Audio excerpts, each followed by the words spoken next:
안녕하세요.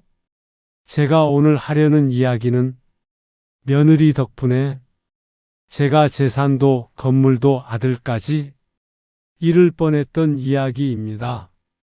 며느리가 저를 처음 센터에 데려간 날이 딱 6개월 전입니다. 그날 발밑 센서판 위에 올라섰는데 제 이름 옆 숫자가 갑자기 87로 뛰었습니다. 그 숫자가 뭘 의미하는지는 나중에야 알았습니다. 그걸 몰랐다면 저는 지금쯤 제 건물에서 쫓겨나 어딘가 보호실에 들어가 있었을 겁니다.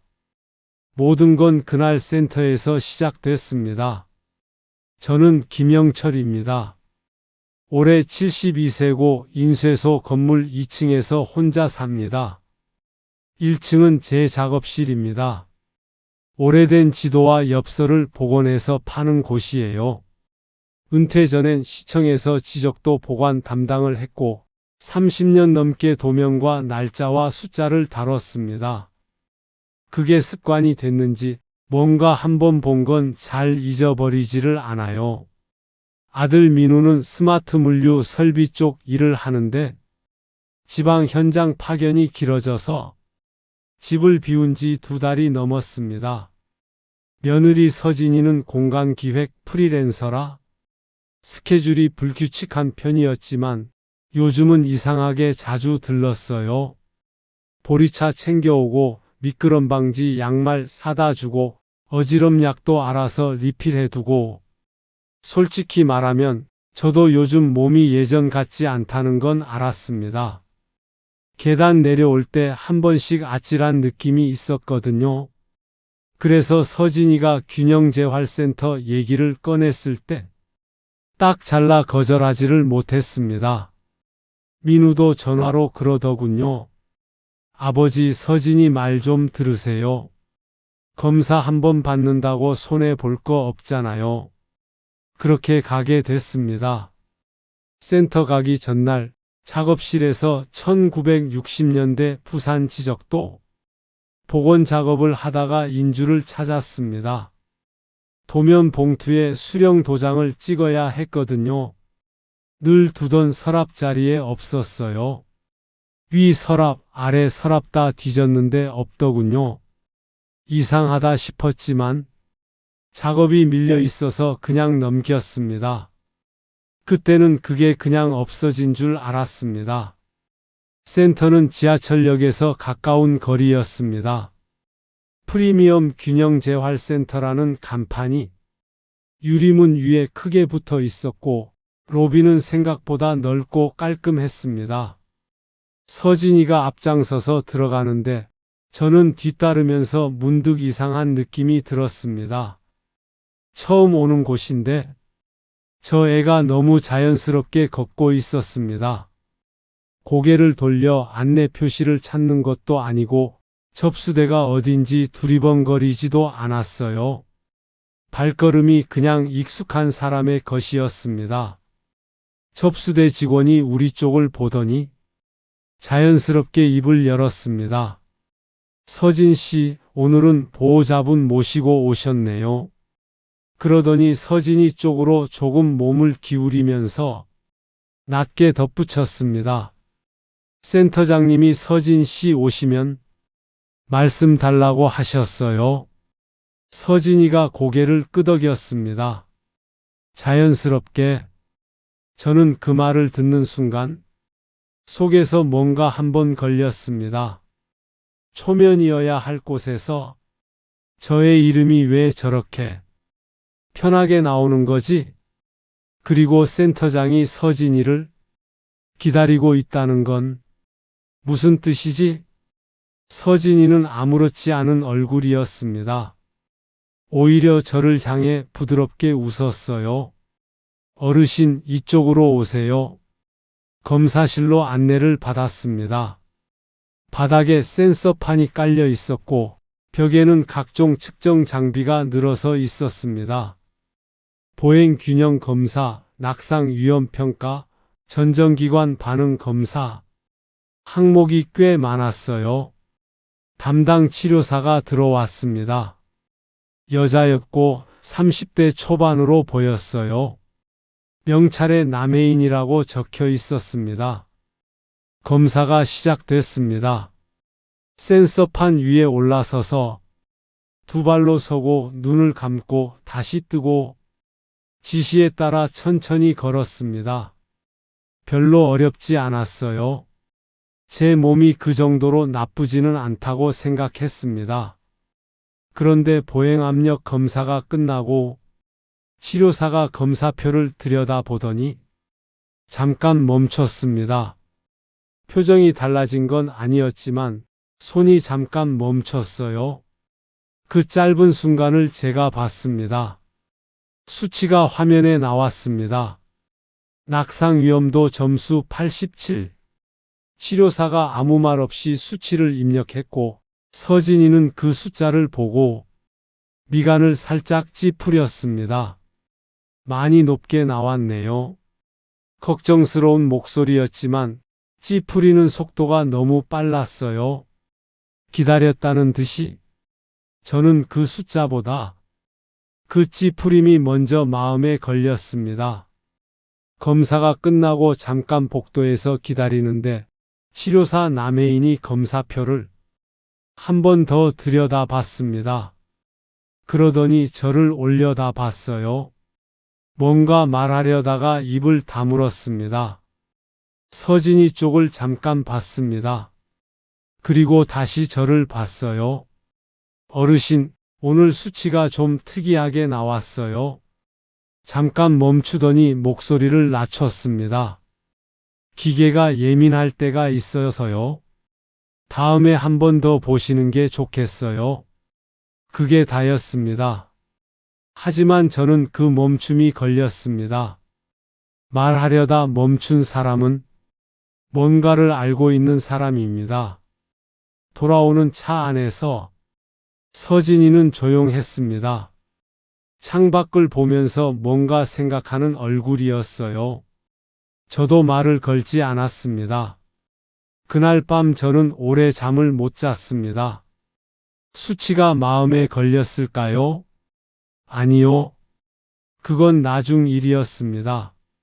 제가 계속 떠올린 건 접수 직원이 서진이 이름을 부르던 순간이었습니다. 초면인 사람에게 쓰는 말투가 아니었어요. 몇 번은 온 사람, 아니면 연락을 자주 주고받은 사람한테 쓰는 말투. 저는 30년 넘게 서류를 봐온 사람입니다.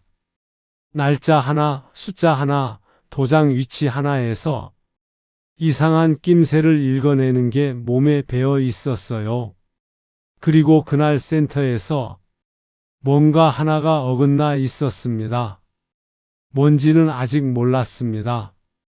하지만 어긋난 건 확실했어요. 며칠이 지났습니다. 서진이는 계속 들렀습니다. 먹을 것을 챙겨오고 2층 올라오는 계단이 위험하다며 미끄럼 방지 테이프를 붙여놨습니다. 자연스럽게 작업실 이곳저곳을 들여다봤어요. 어느 날이었습니다. 외출 준비를 하려고 거실을 지나는데 탁자 위에 상자 하나가 놓여 있었어요. 두꺼운 박스였는데 안에 인테리어 샘플 같은 게 들어있는 그런 상자였습니다. 서진이가 두고 간 거였어요. 서진이가 두고 간 거였습니다. 저는 그냥 지나쳤는데 다음날 들른 서진이가 그 상자를 보더니 자연스럽게 손을 얹으면서 말했습니다. 어르신, 이거 중요한 샘플이에요. 순서대로 정리해둔 거라서 흐트러지면 제가 다시 다 맞춰야 하니까 건드리시면 안 돼요. 웃으면서 말했습니다. 이유도 있고 말투도 부드러웠어요. 그런데 손이 상자 위에서 떠나지를 않았습니다. 그게 걸렸습니다. 그 즈음이었습니다. 어느 날 저녁 서진이가 아파트 현관 앞 복도에서 전화를 하고 있었어요. 제가 내려오는 줄 몰랐던 것 같았습니다. 소리가 새어 나왔어요. 동의한 집이 아직 부족하다고요? 잔금 받기 전에만 도장 받으면 되잖아요. 이번 주 안으로 꼭 처리해요. 제 발소리를 들었는지 서진이가 뒤를 돌아봤습니다. 전화를 끊었어요. 아버님, 산책 나가세요? 웃는 얼굴이었습니다. 동의와 잔금. 저는 그 단어들을 흘려듣지 않았습니다. 그날 밤, 저는 서진이 차를 따라갔습니다. 낡은 점퍼를 걸치고 버스 정류장 쪽으로 걸어가는 척하다가 서진이 차가 빠져나가는 방향을 봤습니다. 골목을 꺾어 천천히 걸었어요. 차는 멈췄습니다. 재개발 구역 끝자락, 공사 펜스가 늘어서 있는 쪽이었습니다. 모델하우스 임시 건물이 불빛을 켜고 있었어요. 저는 펜스 옆 그늘에 섰습니다. 서진이가 차에서 내렸습니다. 내리기 전에 주차 정상기에 카드를 댔어요. 흰 바탕에 파란 줄 2개. 디자인이 특이해. 눈에 담아뒀던 카드였는데 센터 주차장에서 본 것과 같았습니다. 같은 카드라고 해서 뭔가 연결된다고 단정할 수는 없었습니다. 그런데 이상하게 그 카드가 눈에 남았어요.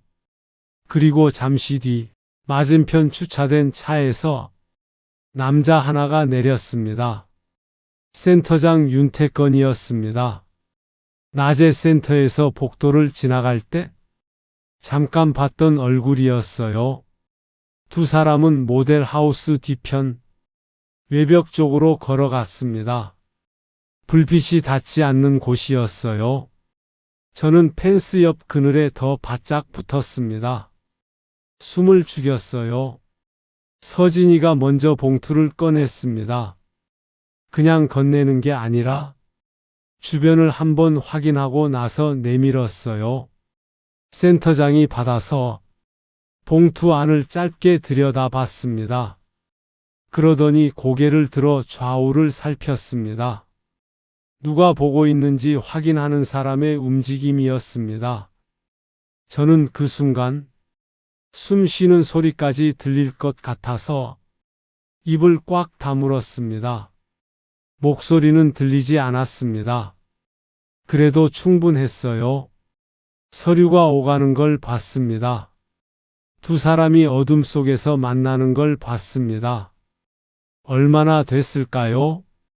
5분쯤 지나서 서진이가 먼저 걸어 나왔습니다.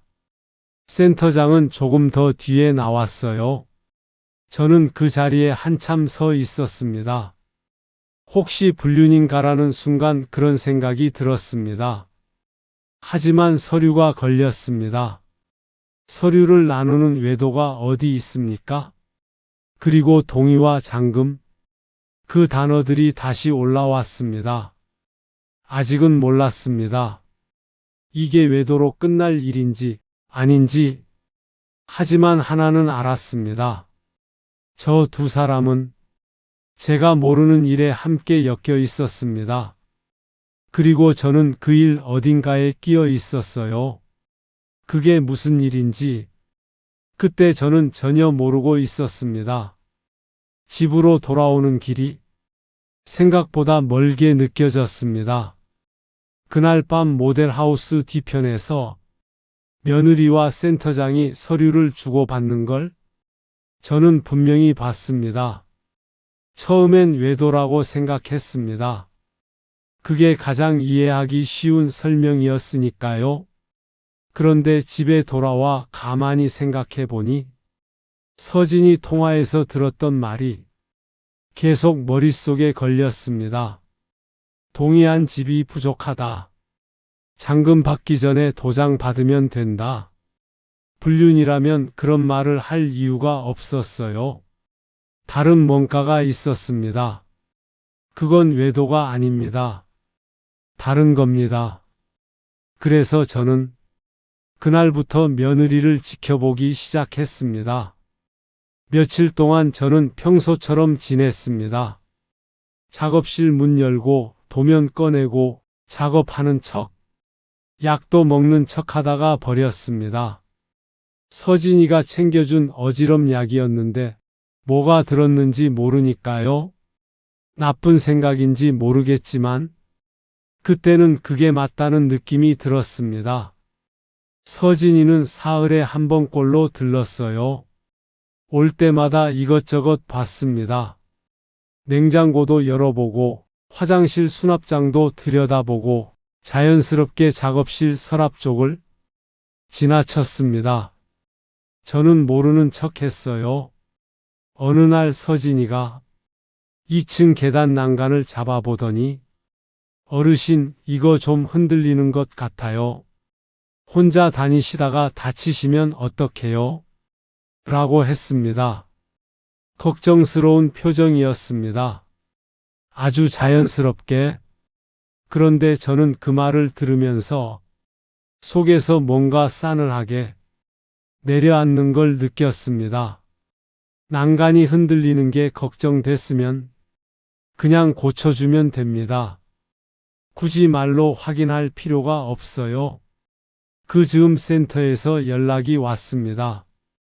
2차 검사를 받으러 오라는 거였어요. 서진이가 먼저 얘기를 꺼냈습니다. 어르신, 1차 수치가 좀 높게 나왔잖아요.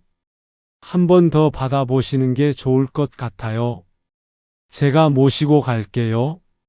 저는 알겠다고 했습니다. 속으로는 잘 됐다 싶었어요. 그 치료사를 다시 볼 수 있으니까요. 센터에 도착했습니다. 서진이가 접수를 하는 사이 저는 로비를 천천히 둘러봤습니다. 벽에 포스터가 붙어 있었어요. 균형 능력 저하는 독립생활의 가장 큰 위험입니다. 그 아래 작은 글씨로 단기 보호실 연계 프로그램 운영 중이라고 적혀 있었습니다. 저는 그 문장을 한 번 더 읽었습니다. 단기 보호실. 서진이가 옆에서 말했어요. 아버님, 요즘도 어지러우세요? 괜찮아? 짧게 대답했습니다. 검사실에 들어갔습니다. 그 치료사, 남해인이 오늘도 담당이었어요. 저를 보더니 잠깐 멈추는 것 같았습니다. 기다렸다는 듯한 눈빛이었어요.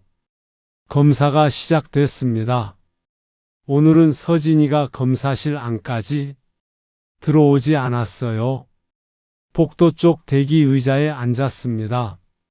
검사 중간, 남해인이 장비를 조정하는 척하면서 목소리를 낮췄습니다. 어르신, 오늘 점수는 그냥 높게 나온 게 아닐 수 있어요. 저는 아무 표정 없이 앞을 봤습니다. 무슨 말이요? 지금은 더 말씀 못 드려요. 나가실 때 주차장 쪽으로 혼자 잠깐 나와 보세요. 그게 다였습니다. 서진이가 복도에서 이쪽을 보는 것 같았거든요. 남해인도 그걸 알고 있었습니다. 주차장 쪽 계단 입구에서 남해인이 먼저 와 있었습니다.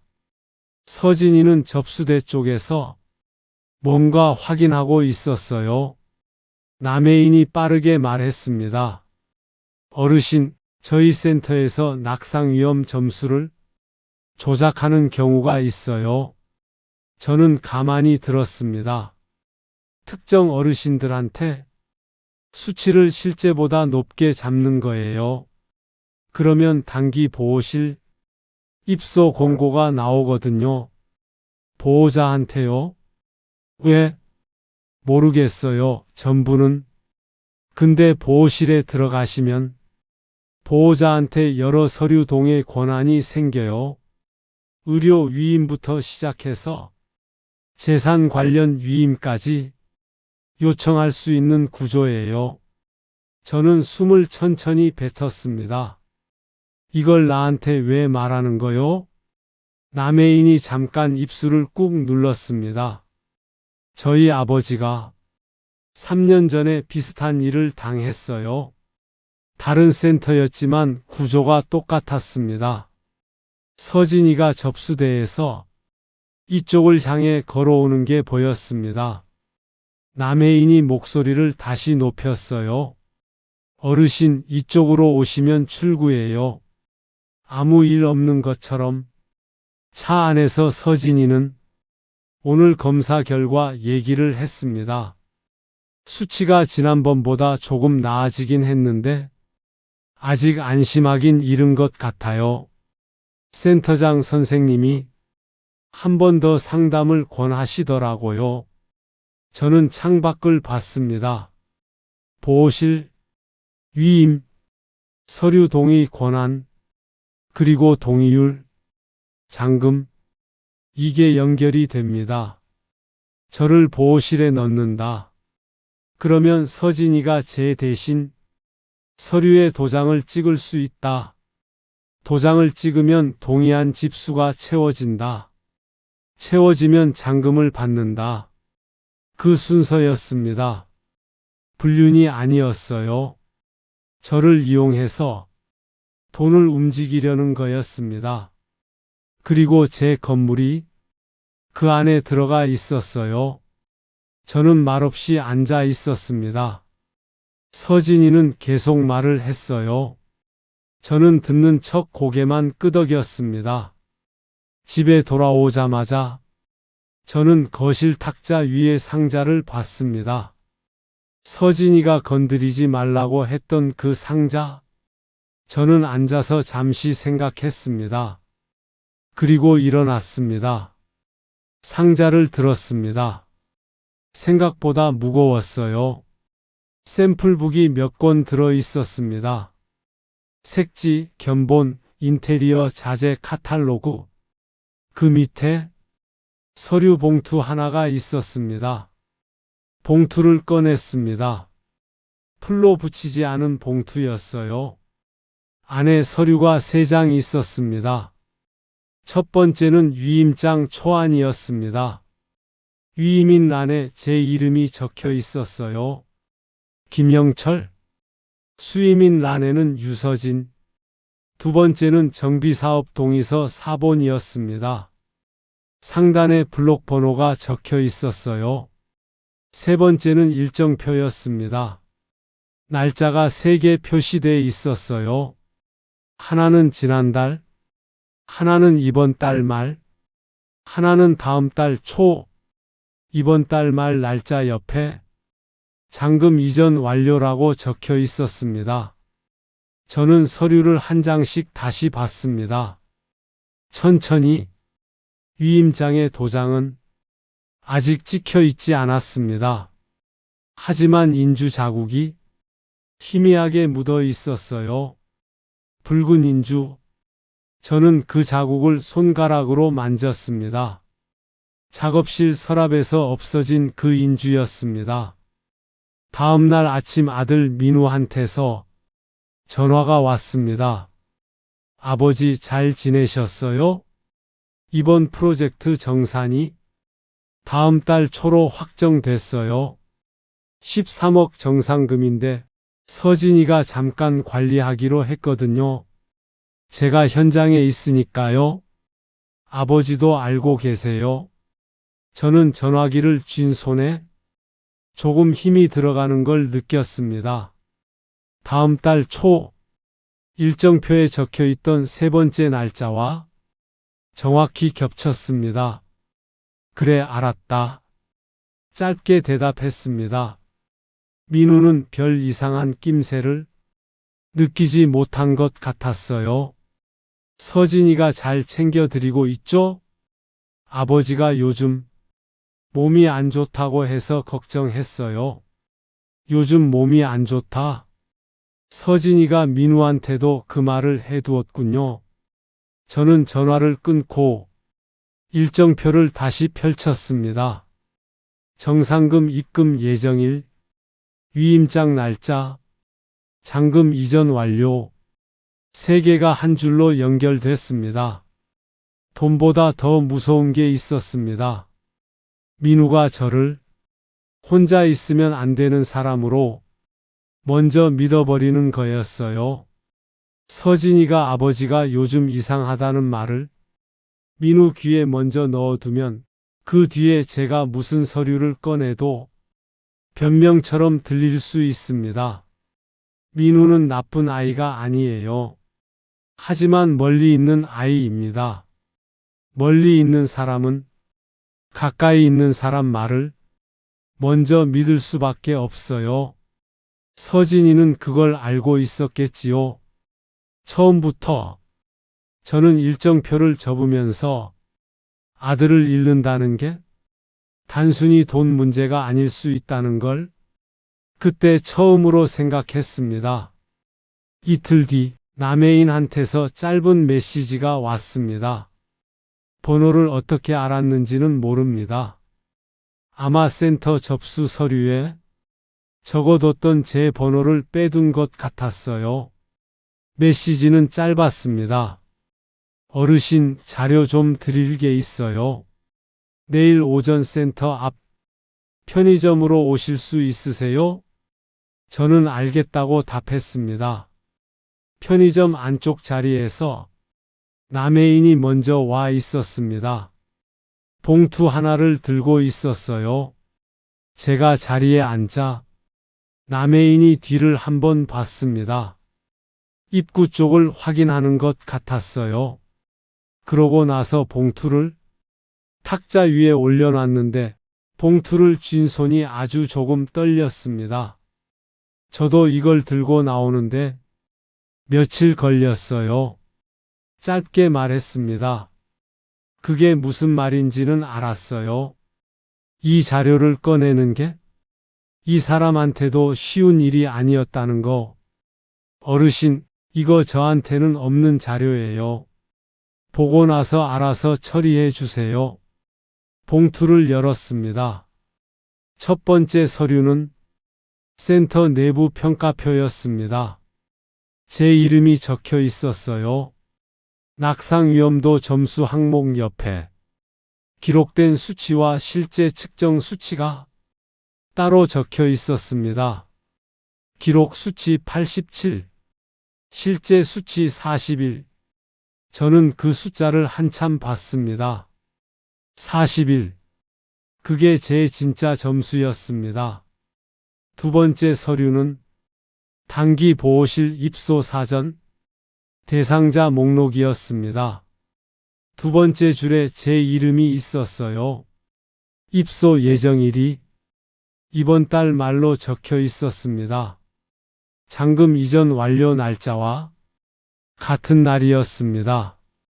남해인이 말했습니다. 어르신을 보호실에 넣고 보호자 동의 권한을 확보한 다음에 위임장이랑 동의서를 처리하려는 거예요. 저는 이 일정을 2주 전에 처음 알았어요. 센터장이 직접 지시해요? 센터장은 실무만 맡아요. 진짜 판은 장도훈 쪽에서 짜요? 도시정비 컨설팅 대표예요. 잠깐 멈추더니 목소리를 더 낮췄습니다. 재개발 동에 받는 집이 몇 집인지 매일 확인하는 사람이에요. 센터는 그 사람이 이용하는 곳일 뿐이고요. 저는 봉투를 접었습니다. 이거 나한테 줘도 돼요? 저는 여기 오래 있을 생각 없어요. 그게 다였습니다. 그날 저녁 서진이가 들어왔습니다. 아버님, 오늘 어디 다녀오셨어요? 얼굴이 좀 안 좋아 보이시네요. 저는 소파에 앉아서 텔레비전을 보는 척 했습니다. 그냥 좀 피곤해. 서진이가 부엌 쪽으로 가더니 뭔가를 챙겼습니다. 그러다가 작업실 쪽으로 한번 눈길을 줬어요. 상자가 있던 자리를 봤습니다. 상자는 제가 원래 자리에 다시 놔뒀습니다. 서류도 그대로 넣어두고요. 봐도 모를 겁니다. 서진이가 다시 거실로 나왔습니다. 어르신, 요즘 자꾸 뭔가 두고 다니시고 깜빡깜빡 하시는 것 같던데 혹시 그거 모르고 계셨어요? 저는 텔레비전을 봤습니다. 내가 언제? 지난번에 작업실 서랍을 계속 여닫으시던데 뭔가 찾으신 거 아니에요? 저한테 말씀하시지. 잠깐 멈추더니 덧붙였습니다. 민우한테도 요즘 아버님이 좀 힘들어 보이신다고 말씀드렸어요. 걱정이 돼서요. 목소리는 여전히 부드러웠습니다. 하지만 그 말이 무슨 말인지는 알았습니다. 이미 민우 귀에 넣어뒀다는 뜻이었습니다. 아버지가 요즘 이상하다. 기억이 흐려진 것 같다. 그런 말이 한번 들어가면 제가 무슨 서류를 꺼내도 변명처럼 들릴 수 있습니다. 저는 아무 말도 하지 않았어요. 그날 밤 저는 오래 앉아 있었습니다. 민우가 돌아오기로 한 날이 3일 뒤였습니다. 하지만 서진이가 먼저 민우 귀에 무언가를 넣어둘 겁니다. 아버지가 요즘 이상하다. 자꾸 깜빡깜빡한다. 검사 수치도 높게 나왔다. 제가 모시고 다니고 있다. 민우는 나쁜 아이가 아닙니다. 하지만 바쁜 아이예요. 서진이가 먼저 말하면 그 말이 기준이 됩니다. 저는 위임장을 다시 꺼냈습니다. 내 이름 유서진. 아직 도장은 없습니다. 그리고 남해인이 건넨 평가표. 실제 수치 41. 기록 수치 87. 이게 있습니다. 남해인이 이 자료를 저한테 넘긴 건 이 자료로 뭔가를 해야 한다는 뜻입니다. 하지만 저 혼자 들고 가봤자 민우는 처음엔 서진이 말을 더 믿을 가능성이 높습니다. 그러면 어디서 펼쳐야 하는가? 그때 메시지 하나가 왔습니다. 남해인이었어요. 어르신, 이번 달 말에 주민설명회가 있어요. 장소는 구민회관 2층 대강당이에요. 그날 장도훈 대표도 오고 센터장도 참석한다고 들었어요. 저는 메시지를 한 번 더 읽었습니다. 주민설명회, 구민회관 2층 대강당, 장도훈, 센터장 윤태건, 서진이, 그리고 저는 휴대폰을 내려놨습니다. 판을 설명회장에서 펼치면 됩니다. 조용히 부수는 게 아니라 모두 앞에서, 그 주민들 앞에서 민우한테는 길게 설명하지 않을 겁니다.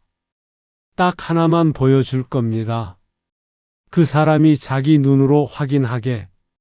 그때부터 저는 마음이 조금 가라앉았습니다. 분하지 않았습니다. 정확히 말하면 분함이 아직 다 오지 않은 것 같았어요. 저는 서류들을 작업실 도면 봉투 안에 넣고 서랍 맨 아래에 뒀습니다. 30년 넘게 서류를 다뤄온 사람이 제일 안전하게 보관하는 방법입니다. 설명회까지 며칠 남았습니다. 민우가 돌아온 날은 흐린 오후였습니다. 현관문이 열리는 소리가 나더니 아버지 저 왔어요. 하는 목소리가 들렸습니다. 저는 작업실에 있었어요. 도면 봉투를 정리하는 척하면서 사실은 서랍 안 서류들을 마지막으로 한 번 더 확인하고 있었습니다. 민우가 계단을 올라왔습니다. 얼굴이 좀 피곤해 보였어요. 2달 넘게 현장에 있었으니까요. 많이 피곤하지? 괜찮아요. 아버지는요? 얼굴이 좀 수척하신 것 같은데? 저는 그냥 웃었습니다. 그때 서진이가 올라왔어요. 민우 뒤를 따라오면서 저를 향해 부드럽게 웃었습니다. 아버님, 오늘 민우 왔으니까 같이 저녁 먹어요. 저녁 자리에서 서진이가 먼저 말을 꺼냈습니다. 오빠, 아버님이 요즘 좀 힘드셨어요? 균형 검사도 받으러 다니고 수치가 좀 높게 나와서 걱정이 되더라고요. 민우가 저를 봤습니다. 아버지 많이 어지러우세요? 별로가 아니에요. 지난번에도 계단에서 비틀거리셨잖아요. 서진이가 걱정스러운 얼굴로 말했습니다. 저는 수저를 내려놨습니다. 반박하고 싶었지만 하지 않았어요. 지금 여기서 길게 말해봤자 민우는 누구 말이 맞는지 판단할 수 없습니다. 서진이 말이 한 발 앞서 있고 저는 아직 증거를 꺼내지 않았습니다. 민우야. 네. 나중에 나랑 잠깐 나가자. 민우가 잠깐 저를 봤습니다. 서진이도 저를 봤어요. 갑자기요? 저는 대답 대신 서랍에서 서류 한 장을 꺼냈습니다. 위임장 초안이었어요. 민우 앞에 놨습니다. 민우가 내려다 봤습니다. 위임인 란, 김영철, 수임인 란, 유서진, 그리고 인주 흔적. 민우가 고개를 들었습니다. 얼굴이 굳어 있었어요. 이게 뭐예요? 저는 짧게 말했습니다. 가서 보면 알아. 내가 직접 확인해야 할 것 같다. 서진이가 웃으면서 끼어들었습니다. 아버님, 그거 제 자료 봉투에 있던 거예요. 잘못 보신 것 같아요. 저는 서진이 쪽을 보지 않았습니다. 민우만 봤어요. 민우가 서류를 집어 들었습니다. 한 번 더 봤어요.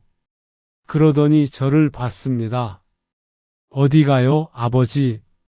구민회관 2층 대강당은 이미 사람이 꽤 들어와 있었습니다. 재개발 주민설명회, 안내 현수막이 입구에 걸려 있었어요. 저는 민우와 나란히 들어갔습니다. 서진이는 우리 뒤를 따라오다가 강당 입구에서 멈췄어요.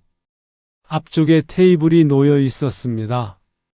왼쪽에 장도훈이 앉아 있었어요. 55세쯤 돼 보이는 남자, 말 수 없이 앉아 서류를 들여다보고 있었습니다. 오른쪽에 윤태건이 있었어요. 센터장, 깔끔한 셔츠 차림으로 옆 사람과 조용히 이야기하고 있었습니다. 저는 자리에 앉았습니다. 중간쯤 되는 자리였어요. 민우가 옆에 앉더니 귀에 대고 낮게 물었습니다. 아버지, 저기 앉은 사람들이 누구예요? 곧 알게 돼. 설명회가 시작됐습니다. 장도훈이 마이크를 잡았습니다. 안녕하세요, 주민 여러분. 저는 도시정비 컨설팅 대표 장도훈입니다. 오늘은 정비사업 추진 현황과 동의율 현황을 안내해 드리겠습니다. 차분한 목소리였습니다. 전문가처럼 보였어요. 동의율 현황이 화면에 떴습니다. 현재 동의율 71%, 사업 추진 필요 동의율 75%, 현재 미동의 필지 중 일부 단독 소유 건물주 분들이 동의를 확보하면 이번 달 안으로 요건을 충족할 수 있습니다. 저는 그 화면을 봤습니다. 미동의 필지, 단독 소유 건물주, 저였습니다. 장도훈이 발표를 이어가는 동안 저는 가방에서 서류 봉투를 꺼냈습니다. 남해인이 건넨 평가표, 실제 수치 41, 기록 수치 87, 단기보호실 입소 사전 대상자 목록, 제 이름, 입소 예정일, 샘플북 상자에서 꺼낸 서류들, 위임장 초안, 정비사업 동의서 4본, 일정표, 그리고 아들 정상금, 입금 예정일이 적힌 메모, 저는 봉투를 무릎 위에 올려놨습니다. 그때 강당 옆문으로 남해인이 들어왔습니다. 눈이 마주쳤어요. 고개를 한번 끄덕였습니다. 장도훈의 발표가 끝났습니다. 동의하지 않은 분들 중 혹시 질문이 있으신 분 계십니까? 저는 손을 들었습니다. 민우가 옆에서 저를 봤습니다. 서진이가 뒷자리에서 자리를 고쳐 앉는 소리가 들렸어요. 저는 일어섰습니다. 잠깐요, 드릴 말씀이 있습니다. 장도훈이 저를 봤습니다. 윤태권도 봤어요. 저는 이 블록의 건물을 가지고 있는 김영철입니다. 지금 화면에 나온 미동의 건물주 중 한 명이에요. 강당 안이 조용해졌습니다. 제가 왜 동의를 안 했는지 말씀드려도 되겠습니까? 장도훈이 짧게 말했습니다. 말씀하시죠. 저는 봉투에서 서류를 꺼냈습니다. 2달 전에 며느리 손에 이끌려 저기 앞에 앉아 계신 윤태권 씨 센터에 낙상위험 검사를 받으러 갔습니다. 결과가 87점이 나왔어요. 그래서 단기 보호실 입소 권고 대상이 됐습니다. 웅성거리는 소리가 났습니다. 그런데 이게 제 진짜 수치가 아닙니다. 저는 평가표를 들어 앞쪽을 향해 보였습니다. 이건 센터 내부 기록입니다. 기록된 수치 87, 실제 측정 수치 41, 46 차이가 납니다. 강당이 완전히 조용해졌습니다. 센터장인 윤태건이 앞에서 말했습니다. 그게 무슨 말씀이세요? 저희 센터는 정해진 절차대로 검사를 진행했습니다. 저는 윤태건을 봤습니다. 그 절차대로 진행한 결과가 실제 수치와 46이 차이 나는 겁니까? 윤태건이 입을 열었다가 다물었습니다. 그때 강당 옆쪽에서 남해인이 자리에서 일어났습니다. 제가 말씀드릴게요. 저는 해당 센터 물리치료사 남해인입니다. 이 평가표는 제가 직접 확인한 내부 자료예요. 어르신 실제 수치와 기록된 수치가 다르다는 걸 저도 눈으로 봤습니다. 윤태건의 얼굴이 굳었습니다. 저는 다음 서류를 들었습니다. 이건 단기 보호실 입소 사전 대상자 목록입니다. 제 이름이 2번째 줄에 있고 입소 예정일은 이번 달 말입니다. 그리고 다음 장, 이건 위임장 초안입니다. 위임인은 저 김영철이고 수임인은 제 며느리 유서진입니다. 도장은 아직 없지만 인주 흔적이 있습니다. 저희 작업실에서 없어진 붉은 인주입니다. 뒤에서 서진이가 일어서는 소리가 났습니다. 아버님, 그건 제 작업 자료 봉투에 같이 들어있던 거예요. 오해하신 거예요. 저는 뒤를 돌아보지 않았습니다. 다음 장입니다. 정비사업 동의서 4본, 그리고 날짜가 적힌 일정표입니다. 이번 달 말 칸에 잔금 받는 날이라고 적혀 있어요. 잠깐 멈췄다가 마지막 서류를 들었습니다. 제 아들 강민우의 프로젝트 정상금 13억 원의 입금 예정일은 다음 달 초입니다. 현재 제 며느리가 임시 관리 중입니다. 이 일정표의 3번째 날짜와 정상금 입금 예정일이 같습니다. 강당이 완전히 조용해졌습니다. 저는 옆을 봤습니다. 민우가 제 손에 들린 서류와 앞쪽 테이블을 번갈아 보고 있었습니다. 얼굴이 창백해졌어요. 그제야 이게 아버지의 오해가 아니라 자기 삶 한가운데로 들어온 일이라는 걸 알아차린 얼굴이었습니다. 민우가 자리에서 일어났습니다. 서류를 들고 앞쪽 테이블을 봤어요. 윤태권과 장도훈을 봤습니다. 장도훈이 입을 열었습니다. 주민분, 지금 이 자리는 사업 설명의 자리입니다. 개인 분쟁은 다른 경로로 처리하시는 게 맞습니다. 저는 장도훈을 봤습니다. 개인 분쟁이 아닙니다. 저 혼자 당한 게 아닐 수 있습니다. 저는 주민들을 봤어요. 여기 계신 분들 중에 최근에 이 센터에서 균형 검사를 받으신 분 계십니까? 그리고 단기 보호실 얘기를 들으신 분 계십니까? 잠깐의 침묵 뒤에 손이 하나 올라왔습니다. 그리고 또 하나, 3명이었습니다. 윤태권이 앞에서 말했습니다. 지금 이 자리에서 제시된 자료는 출처가 불분명하고 공식 채널을 통하지 않은 것들입니다. 법적 검토가 필요합니다. 남해인이 말했습니다. 저는 해당 센터 재직자입니다. 출처는 저입니다. 윤태권이 남해인을 봤습니다. 말이 막혔어요. 그때 장도훈이 입을 열었습니다. 센터 측 자료 문제는 저희 컨설팅 쪽과는 무관합니다. 사업 동의 절차는 정상적으로 진행됐고요. 윤태권이 장도훈 쪽을 봤습니다.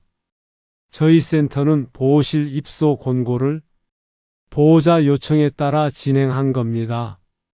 독자적으로 한 게 아니에요. 강당 안이 술렁이었습니다. 서진이가 뒤에서 말했습니다. 저는 그냥 어르신이 걱정돼서 센터를 소개해 드린 거예요. 위임장은 작업 자료에 섞여 있던 거고 제가 만든 게 아닙니다. 민우가 서진이 쪽을 봤습니다. 그럼 위임장에 내 이름이 왜 수임인으로 올라가 있는데? 서진이가 입을 열었다가 다물었습니다. 남해인이 말했습니다. 입소 예정일이 이번 달 말이고 잔금 이전 완료도 같은 날입니다. 이게 우연이라고 하실 건가요? 장도훈이 다시 말했습니다. 지금 이 발언들은 법적 근거 없이 개인을 특정하는 명예훼손 소지가 있습니다. 저는 장도훈을 봤습니다. 동의율을 매일 체크하는 분이 이 자리에서 무관하다고 하시면 주민 여러분이 어떻게 판단하실지 저는 모르겠습니다. 강당이 완전히 조용해졌습니다. 윤태권이 장도훈을 봤어요. 장도훈이 윤태권을 봤습니다. 서진이는 두 사람을 번갈아 봤어요. 세 사람 사이에서 말이 더 이상 나오지 않았습니다. 그 말이 끝나기도 전에 민우가 앞으로 나갔습니다. 저는 강민우입니다. 김영철 씨 아들이고 정상금 관련 당사자입니다. 민우가 휴대폰을 꺼냈습니다. 지금 바로 계좌 정지 신청합니다. 그리고 법률 대리인 연결하겠습니다. 자리 뜨시면 안 됩니다. 장도훈이 민우를 봤습니다. 윤태권이 서진이 쪽을 봤어요. 서진이는 강당 뒤편에 서 있었습니다. 저는 그때 처음으로 뒤를 돌아봤어요. 서진이의 얼굴에 웃음이 사라져 있었습니다. 그날 이후 일들은 빠르게 정리됐습니다. 민우가 즉시 계좌 접근을 차단했고 정상금은 민우 명의 별도 계좌로 이전됐습니다. 센터는 같은 날 저녁부터 경찰 조사를 받기 시작했습니다. 낙상 위험 수치 조작, 허위 평가에 의한 입소 유도, 보호자 위임 권한 악용 시도. 장도훈은 그날 자리를 뜨지 못했습니다. 민우가 선언한 대로였어요. 유서진과의 관계는 그걸로 끝났습니다. 민우가 법률 대리인과 이야기를 마치고 저한테 왔을 때 한동안 말을 하지 못했어요. 아버지 미안해요. 저는 고개를 저었습니다. 내가 미안할 게 없어? 몰랐던 거잖아. 알았어야 했어요. 서진이 말만 믿고 바쁜 사람이 가까이 있는 사람 말 먼저 믿는 건 자연스러운 거야. 그게 잘못이 아니야.